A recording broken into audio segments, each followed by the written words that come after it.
Good afternoon, and with many thanks to the participants for joining this session. How, where, and when are we going to use microarray patches to deliver measles and rubella vaccines? I am Matthias Hasso, and together with Gita Gesing, MMGH Consulting and partners, we are working together to try to answer some of these questions. And I'm hoping that the presentation that I have for you today will hopefully provide some answers to these questions. We continue to have a problem of low coverage of measles-containing vaccines. The global coverage of reaching 95% of measles vaccine first dose coverage has not been reached, and the coverage of measles vaccine second dose is even much lower. As a result, we have a number of increasing measles cases over the past few years, and there are a number of challenges with the current needle and syringe measles vaccine delivery that can actually help us to explain some of these suboptimal coverage that is observed. Firstly, measles-containing vaccines, they need to be reconstituted and appropriately administered. That sometimes leads to safety concerns. They have stringent cold chain requirements. They are also difficult to handle. They need time to be administered by trained healthcare workers.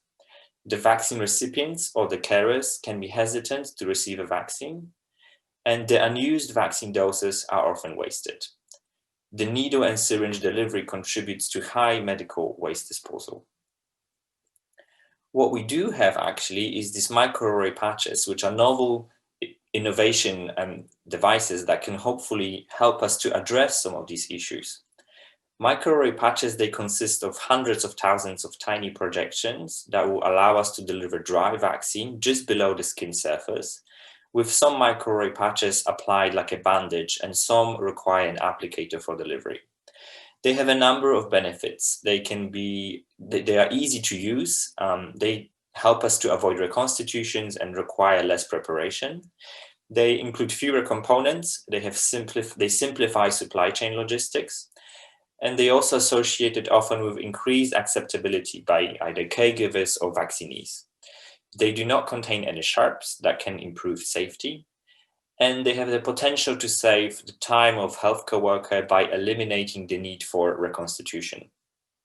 They also have a potential to enhance heat stability or freeze resistance. They could be broadly applicable to all or most of the parental vaccines and might facilitate novel vaccine combinations. And lastly, they can enhance immunogenicity so that actually we could deliver fewer doses of the same vaccine, or we can apply a smaller number of antigen per dose as required. As a result of these interesting innovations being in the landscape of immunization, there was a SAGE session in October 2016. And as a result of that SAGE session, where MAPs were discussed and measles strategy was discussed, SAGE recommended that the most expeditious clinical development and regulatory pathway to licensure of measles-containing vaccines, microarray patches, to be determined, and that barriers to development, licensure, and use of MAPs for measles and rubella vaccine delivery to be identified, and they need to be addressed urgently. So what WHO and partners are doing in order to address this recommendation, we have identified a number of key challenges. Firstly, we need to understand the product. So what are the key product attributes of measles and rubella microarray patches that will actually allow for MAPs to make an impact in low and middle income countries? Secondly, we want to understand how will the product be used. So what is the actual use case of these microarray patches? What are the use scenarios? How will MRVs be used when introduced to country immunization programs? Thirdly, we want to understand where will MRVs be used? So what will be demand for each of the use cases, the size? How will that then determine the importance of product attributes? And lastly, we want to understand when will these products be available. And that very much depends on the development and licensure pathway. And we need to understand what are the additional activities that we need to undertake in order to prioritize the development of measles and rubella microarray patches. So what is WHO and partners doing to advance MAPs? So firstly, to understand the attributes of the product, WHO has published target product profile for measles and rubella microarray patches products. That technical document described minimum and optimal product attributes that are needed in order to make an impact in low and middle income countries. In order to understand how the product be used, so how will the product be used, introduced to country immunization program, and what will be its use? We're working with our colleagues from MMGH Consulting to identify 6 use cases to use and deliver measles and rubella microarray patches. And I will talk to you about these use cases in the next few slides. We also will be working closely with Capacity, which is a WHO program that engages country in the decision-making in the decision-making processes and helps them to understand what innovations there are available. And from the WHO side, we try to understand what are the country preferences around these products and what will be the preferences for countries to introduce these products into the immunization programs. We also want to understand where will these products be used. And in order to answer that question, there are a number of activities happening. WHO is engaging a market information for access to vaccines initiative, which is a large demand database for vaccines, including measles containing vaccines.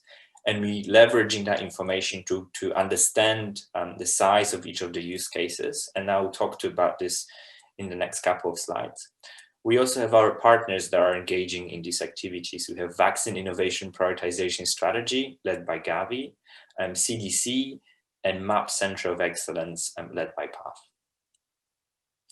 In order to understand when will these products become available, Vaccine Innovation Prioritization Strategy is developing action plans for MAPs, and also this question is addressed through MAP Center of Excellence, led by PAF. So firstly, what WHO is doing in order to understand how will ERMA maps be used in countries? How have we developed the use cases for ERMA maps? And before I start talking about the use cases, I should probably explain what we mean by use cases. And here, use case is a specific situation in which a product or a service could potentially be used to accomplish a predefined goal. They can be used for product design. And here we answer the question as to what are the most appropriate product features that will allow us to address the subject's emerging and unmet needs. They're also used for program design. So how should we design the program to maximize its reach and efficiency? And also used to identify success factors. So what product or program features contribute to success or failure of a particular intervention? This slide summarizes the process that we went through in order to develop these use cases. So we started with conducting a landscape analysis, and we looked at the most prominent vaccine delivery challenges. We looked at technical feasibility, program feasibility, and acceptability of microarray patches at an individual level, but also at a community level. We screened for critical dimensions that can actually influence the use of ERMA maps. We look at the burden of diseases and target population, what are the available delivery methods, vaccine standard, and how does that tie in with measles and rubella elimination strategy. We then selected critical dimensions. So we focused on 2 dimensions, delivery location and service provider. That led us to developing a list of draft use cases. So we used the information from the prior steps and developed the first draft of use cases. And then having identified the draft use cases, we then went on to validate these use cases and link them to target product profile attributes. We identified 6 use cases for measles and rubella microarray patches. So at the first row, what you can see is a service provider, which varies from health worker, community health worker, and self-administration. And in the y-axis, you have a second dimension, which is delivery location, and that varies from fixed health posts with full cold chain capabilities, outreach with reduced cold chain capabilities, and also other settings that do not contain cold chain capabilities. And across these 2 dimensions, we have identified 6 use cases. Use case 1 is a delivery by health worker or community health worker in fixed posts. And here what we envisage is that there is a fixed health post that is defined as a permanent structure that actually has full cold chain capacity. and MRMAP is delivered through that fixed health post. The second use case is outreach delivery by health worker. And that includes delivery in areas that do not necessarily have access to a fixed health post. And this delivery could be conducted by health workers and with reduced or no cold chain capacity. The third use case is outreach delivery by community health worker. And here we envisage a delivery in areas that do not have access to a fixed health post. And that delivery could be conducted by community health worker and in an area that has reduced cold chain capacity. Fourth use case is delivery by community health worker in the home community. And the way that we envisage this here is that the community health worker is residing in a specific area. They are given a stock of measles and rubella microarray patches and can deliver that stock of maps within their own community when needed. Use case 5 and 6 refer to self-administration, and use case 5 focuses on self-administration with assistance from health worker or community health worker. And that health worker or community health worker is then able to monitor for adverse events and record and report who has actually received a vaccination.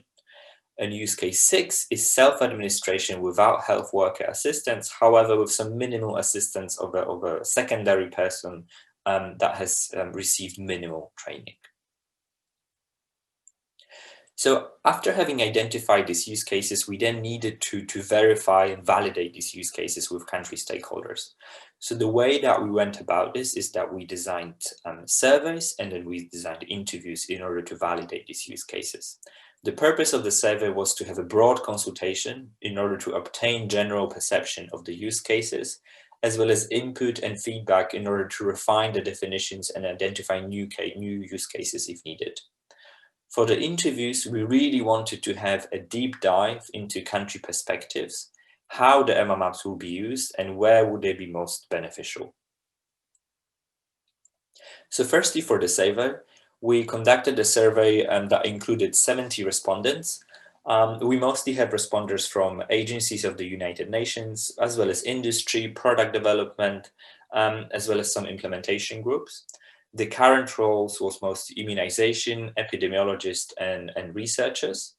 And in terms of region, we mostly engage with the American region, Southeast Asian region, and the African region. We asked the participant, which out of these use cases do you think is most important to deliver measles and rubella microarray patches? What they told us is that actually use case number 3, which is delivery during outreach by a community health worker, use case number 4, which is delivery by house to house by a community health worker, and use case number 2, which is delivery during outreach by a trained health worker. These are the 3 most important use cases when we consider measles and rubella microarray patches. They received the highest score out on a scale from 0 to 5. Use case number 1, which is delivery in a fixed health post by a trained health worker or community health worker, it was less favorable. The comments were that given that there are already established immunization infrastructure in place that is functioning often well, bringing a new product into this well-established immunization scenario may actually disrupt these immunization services. For use case 5 and 6, these were the least favorable, and there was a lot of discordant opinions as to whether we should use them or not. The key findings from the survey is that there was a general agreement that on use of microarray patches using outreach and house-to-house delivery, so use case 2 and 4. There were discordant opinions on use cases pertinent to self-administration, so 5 and 6, as well as fixed health post delivery, which is use case 1, as also which countries should be using maps when we think of the income groups. We then decided to do additional analysis to really get more feedback from government representatives or individuals that work in countries and then could help us to identify some of this information. And that would also include further exploration regarding use case 5 and 6 around self-administration, as well as use case 1 around fixed health post use. We therefore conducted these interviews. We interviewed 30 individuals across World Bank income groups. So we included high income countries to really reflect the need for the self-administration use case. But most of the interviews were with lower middle income countries and low income countries representatives. We had 2 WHO regional representatives. We interviewed 26 countries. We interviewed 16 EPI managers and 14 WHO immunization focal points at the country or regional levels. In terms of geographical representation, we interviewed 12 countries from the Afro region, and then followed by the remaining regions, but majority of interviews were conducted in the Afro regions. What we found from these interviews is that use case 3 and 4 have the highest level of interest. So country-specific context goal can affect how measles rubella microarray patches will be used, but most actually felt that it is use case 1 and 4, they are possible, but use case 3 and 4 being the most interesting for the delivery of that product. Respondents also felt that maps will largely help to reach remote, border or security compromised areas, as well as pockets of susceptible populations and vulnerable populations, such as migrants or slums areas.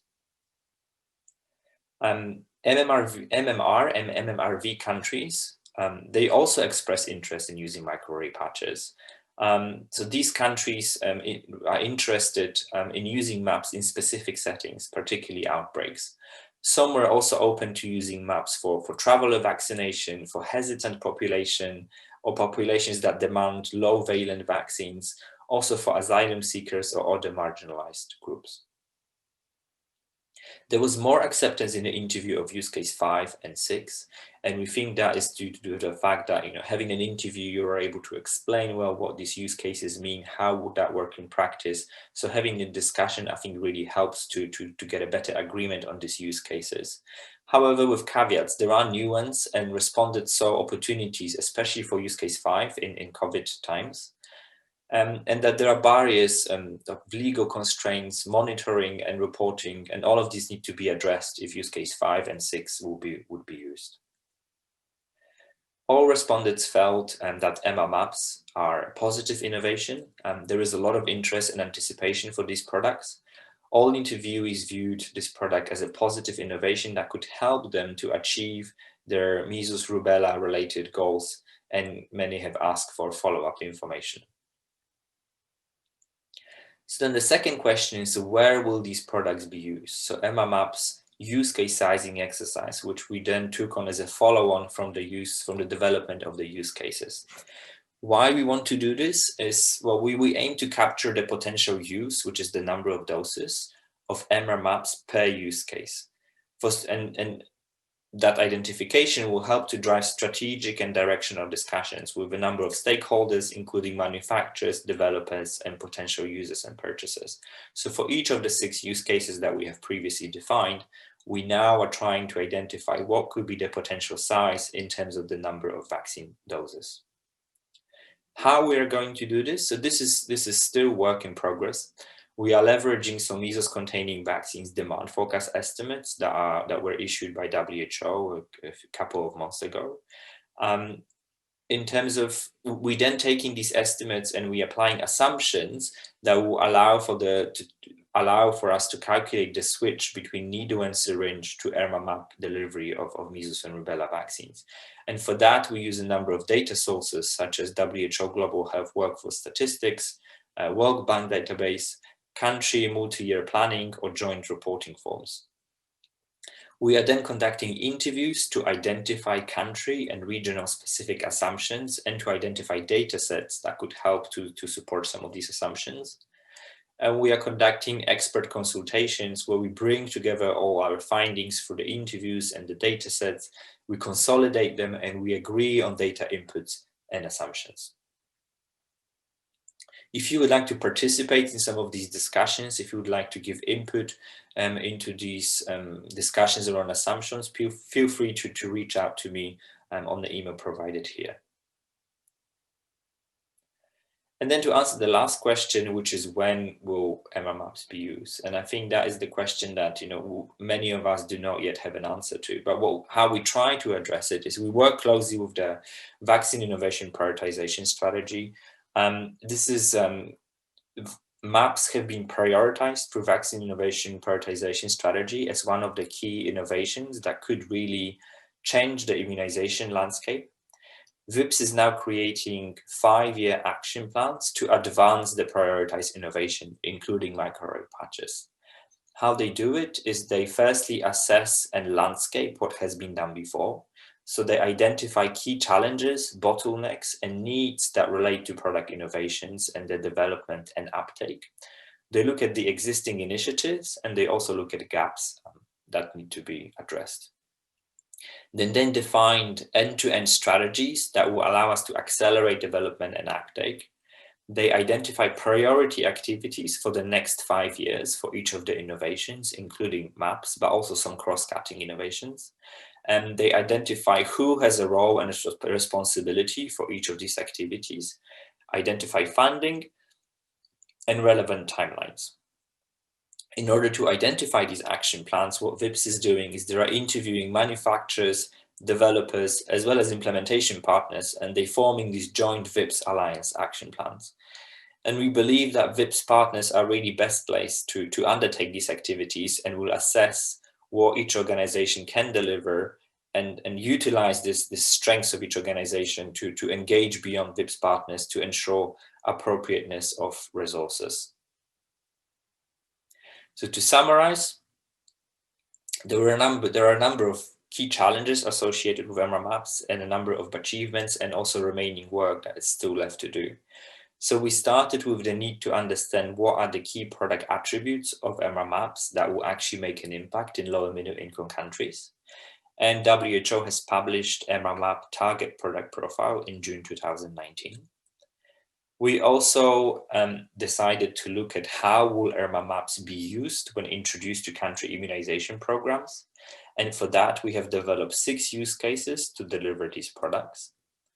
We then asked ourselves what will be the demand for each of the use cases. So what is the market for these products? And here we have an ongoing work to understand the potential size of each of the use cases. And lastly, in order to understand the development pathway and licensure and to address when will these products be available, we need to identify additional activities that we need to undertake to prioritize the development of MAPs. And here, working with VIPS, MAPs are prioritized as novel technology devices through Vaccine Innovation Prioritization Strategy, and relevant action plans are developed with related work streams. With many thanks for inviting me to this conference, and I'm willing to answer any questions you might have.